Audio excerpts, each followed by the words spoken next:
All right. As you can see, what I did was first went and stripped the wire harness back from the sides of the wall. I removed all the boxes for the relays, disconnected the battery wire, popped them up so I could slide them over so you can get clearance to the bolts and get a good look at it. I pulled everything out all the way down the motor. This actually is the wire harness that goes down below to the starter. You got a ground on the side of the block, which when I slide under, I'll show you. This goes to the starter, and then this is the switch to the solenoid. Now, this is a known problem with these. I've had issues with it. I did the recall on the ignition. It wouldn't start from time to time, and then it would. If you jiggled this wire, it would start. But I did have the ignition switch done, but you can see how corroded it is down there. And like I said, this is a pretty common problem with these. That pigtail is $259. I think Jeep wanted to replace it when it was in there for the ignition switch. While it's out, I'm going to go ahead and replace that wire and that hookup as well. On the wire harness, it's pretty simple, kind of plug and play. They do put these little red switches everywhere that you've got to pop down, and then you just press the button behind it to release it. It's on almost all the switches. You can't really see them on the, this is for the injector and the coil. So your coil one's pretty straightforward. You just pop the button, slide it off. Your injector one, like I said, you've got to pop this red switch down. It sits on the side like that. Pop this out and then press the button. It'll pop right off your fuel injector. I didn't mark anything. I've done this quite a few times. The harness will lay back in the right position for everything. But what I did was go ahead and remove it. I pulled the main wire harness off the passenger sidewall here and tucked it over on top. What I'm going to do is actually go ahead and do everything. This part of it goes down up underneath. There's two plugs, two sensors on the bottom side of your cam sensor, and I don't know what the other one is, but either way, I popped it up here so I have full clearance for everything. And I'm, like I said, shaved everything away, moved it all away, disconnected the heater hoses, and I went ahead and tucked them up under here for now, just so they're out of the way so I can get to the valve cover. A couple things I still need to do. I'm waiting on parts to get here, but I figured I'd show you. I'm going to have to remove the air compressor, pick it up and move it over so I have more clearance there, and then remove the oil filler. There's a couple bolts down there you can see, and once I pull all those off, I'll be able to remove this piece. The gaskets come with the valve cover gaskets. Then just pop the bolts out. You can see I can actually get to everything now and work freely in there. I also, while I'm having it done and taking it apart, I went and stripped everything away so I can get to the strut towers. I'm going to do new struts and shocks on it while I've got it up in the air and taken apart. Now, for the oil pan, it's a little more tricky. As you can see here, for the intake, it doesn't leave you a whole lot of room to lift the motor up, because you have to lift the motor to get the carrier plate for the transmission out, and it's kind of wedged in there. A lot of people say drop the A-frame. I don't know which route I'm going to go, but I did order all the intake gaskets, and I'm probably just going to lift the intake off. I'm going to do the valve covers first, then lay the wire harness back over, move everything out of my way, remove the alternator, remove the air compressor, and while I'm in there, the water pump looks like it's been on for a while. It's fine. It hasn't leaked or done anything, but I'm going to go ahead and switch it since I'm in here. It's pretty straightforward. So I've got to remove those two pieces, remove the fan shroud, and then once I pull the wire harness back over, I'm going to remove that fuel line too for the fuel injection. Once I pull the wire harness back over, after I do the valve covers, I'm going to pop the intake off, and that way I can get up under it to do what we need to do for the other thing. Again, this is a 2005, so if it looks like this, should be pretty straightforward.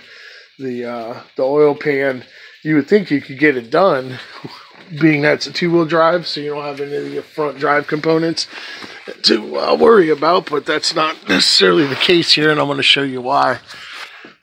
You pull off the cover, 4 bolts, and then you got all this room to work with. As you can see, almost every bolt on the oil pan, except for one. We put that little carrier brace there. 2 bolts up top, and then you got 4 bolts in the transmission. One there, and then there's one on the transmission that goes back side. You got one there. Now you got 2 more right here. The problem is you don't have any clearance to drop that out with the way that the A-frame is. So you can drop the A-frame, disconnect everything. You got to still hold the motor. I'm thinking pull the intake, lift the motor, drop the piece, go ahead and fix this. I already dropped the pan for the transmission. I've just got it sitting idle right now for clearance. I'm going to bolt that back up before I start messing with it. But all in all, it seems pretty straightforward. You got your motor mounts right here. I'm about to disconnect and lift the motor up. And then probably going to have to disconnect the exhaust as well to get the extra room that I need to do it.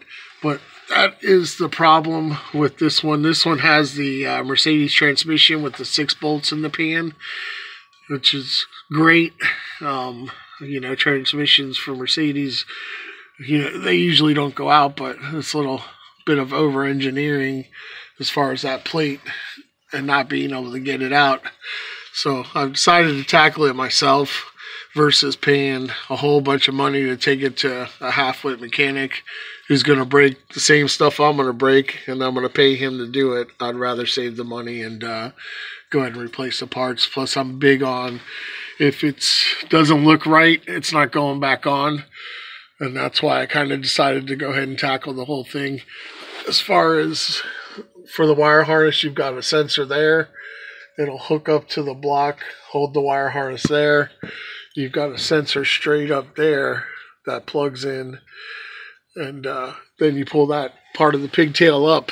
On the other side, you just got your starters, your starter bolts. That bolt right there is your ground, your main wire for the starter, and then your clip-on to the starter, which I was showing you. I'm going to replace that one. That's a known problem for those getting corroded and going bad. It was a brand new starter when I got it, but the Jeep would pick and choose when it wanted to start. So I took it to the dealership once I knew that it hadn't had the ignition switch relay done. I managed to clean up the connections enough that I haven't had a problem in the past 8 months. But while it's out, I'm going to go ahead and address to fix that issue as well. So that's what we're looking at as far as this is concerned under here. It should be a fun job. You can get every bolt except for one back here. There's a 10mm bolt that's up under here that you cannot reach unless that plate's out of the way. There's just no way of doing it. I've already had every bolt out except for that one, and I decided that I needed to wait till I got back to Florida, get to the engine hoist, and go ahead and do the rest of the gaskets, since I'm going to have to tear the whole damn thing apart anyway. But it seems pretty straightforward, minus the fact that they make it difficult. As far as the struts are concerned, I just got to disconnect it from there, and then disconnect the top bolts, separate those, and good to go. In the last month, I've done a lot of work to it. It's got full brakes done on it. Front wheel bearings are done on it. So spent a bunch of money on it. I'm just going to keep going with it, and hopefully I can get another year out of it and with virtually problem-free. But that's where I'm at right now. Like I said, I'll show you some of the progress along the way.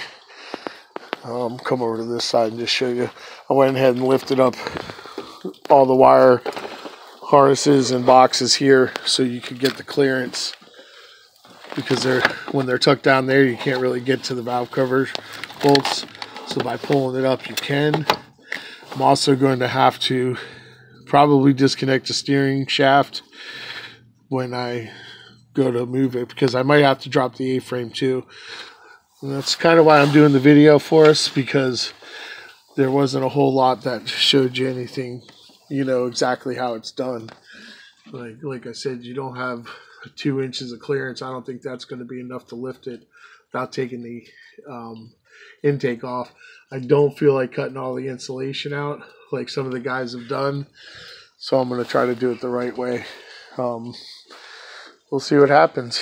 I have no doubt in my mind that I'm able to do it. I've been working on cars my whole life, and done several jobs to different vehicles. Just like the sort, they make everything pretty much plug and play. So once, like I said, once I've got everything kind of cleared away here, I can get to the valve covers and go ahead and do that job first, and I can find a place to bolt up for the engine hoist to lift it on out. But I'll make more videos, and we'll go from there.